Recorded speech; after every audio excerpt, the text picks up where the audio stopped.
Promotion അധികം കുറവായിരുന്നു. ഇപ്പോൾ ആദ്യത്തേക്ക് ട്രെൻഡ് എന്ന് പറഞ്ഞാൽ എല്ലാ സിനിമകൾക്കും വലിയ ഹൈപ്പ് കൊടുത്ത് ജനങ്ങളിലേക്ക് എത്തിച്ച് എല്ലാവരും ഇപ്പോൾ പുഷ്പ അങ്ങനെ ഒരുപാട് മൂവിയാലും ആൾക്കാരിലേക്ക് അധികമായിട്ട് പ്രതീക്ഷകളുടെ അമിത ഭാരം അടിച്ചേൽപ്പിക്കുകയാണ് ഇങ്ങനെ ഒരുപാട് പ്രൊമോഷനൊക്കെ ഉണ്ടാവും.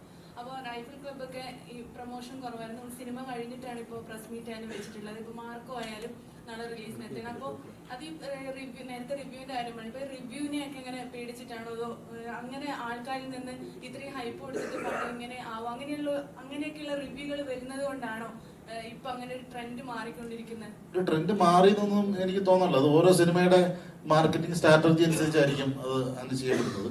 പിന്നെ എന്ന് വെച്ചാൽ നമ്മൾ സിനിമയിൽ പ്രവർത്തിച്ച കുറച്ച് ആൾക്കാർ സിനിമ ഇറങ്ങുന്നതിന് മുമ്പ് വന്നിരുന്നിട്ട് ഭയങ്കര തള്ളുതള്ളി ഭയങ്കര സിനിമയാണ്, നിങ്ങളെല്ലാവരും പിന്നെ ആനയാണ് കുതിരയാണ് എന്ന് പറയുന്നതൊക്കെ എത്രമാത്രം എഫക്റ്റീവ് ആണ് എന്ന് എനിക്ക് തോന്നണ്ട. ഇതൊക്കെ ഇപ്പം കാരണം ഇപ്പം നമുക്കൊരു സിനിമ ഇന്നിപ്പം ഇറങ്ങി, ഇന്ന് റിലീസായി, രാവിലത്തെ ഷോ കഴിഞ്ഞ് ഉച്ച കഴിയുമ്പോഴത്തേക്കും കേരളത്തിൽ ഇപ്പം ഒരു സിനിമയോട് അടുത്ത് നിൽക്കുന്ന അല്ലെങ്കിൽ സിനിമ കാണുന്ന കേരളത്തിലെ ഒരു 90% പ്രേക്ഷകനും ഈ സിനിമയെക്കുറിച്ചുള്ള റിവ്യൂ അല്ലെങ്കിൽ ആളുകളുടെ അഭിപ്രായം കിട്ടിക്കഴിഞ്ഞ് അവരിന്ന് തന്നെ തീരുമാനിച്ചിട്ടുണ്ട് ഈ ആഴ്ച ഈ സിനിമ കാണണോ വേണ്ടയോ എന്നുള്ളത്.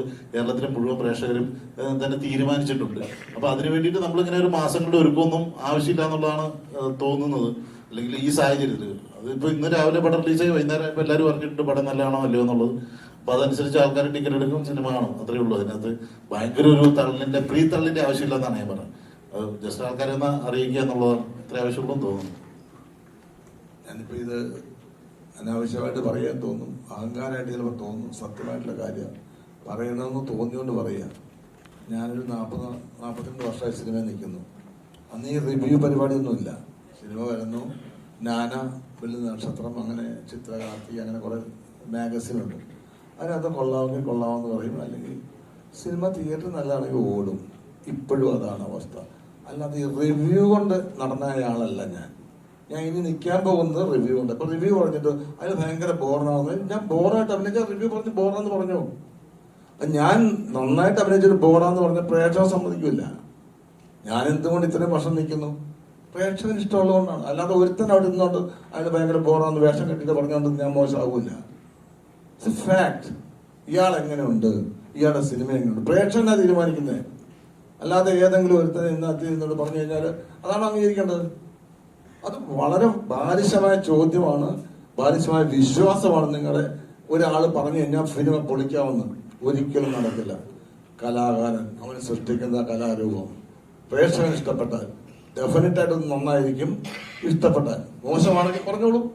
പക്ഷെ ഒരാൾ പറഞ്ഞിട്ട് അത് മോശമെന്ന് പറഞ്ഞാൽ ഒരിക്കലും ഓടാതിരിക്കുകയില്ല, പ്രേക്ഷകൻ ഇഷ്ടപ്പെടാതിരിക്കില്ല.